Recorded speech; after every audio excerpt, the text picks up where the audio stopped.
Préparez-vous from Digital Moment. And the junior winners are Ali Soufi and Anthony Sang from South Fraser, British Columbia.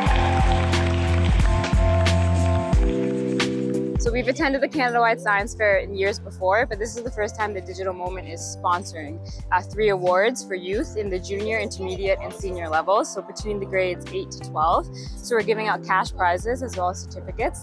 And the criteria is if their project relates to one of the Sustainable Development Goals for using tech for social good. It's really great to actually talk to the kids and engage with them. We get to show them how to use the microbit, we get to show them how to do text-based, block-based coding on Scratch.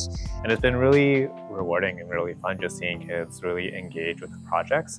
Students are definitely very happy when they get to take a microbit home, and some of them, they really know what to do with a microbit, so they can take it home and code it all on their own. But we also have kids who they aren't really sure what to do with it, and that's okay because they'll come back to us the next day, or they can sign up for some of our workshops and then we can teach them about how to use the microbit.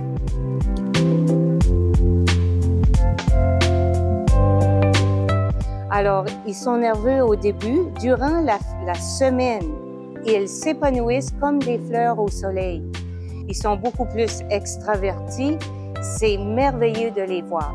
L'expo Sciences pancanadienne est une expérience extraordinaire pour les participants. Ils ont tous travaillé très, très fort.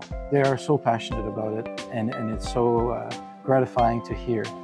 And so, you know, the overall things, on est entre bonnes mains.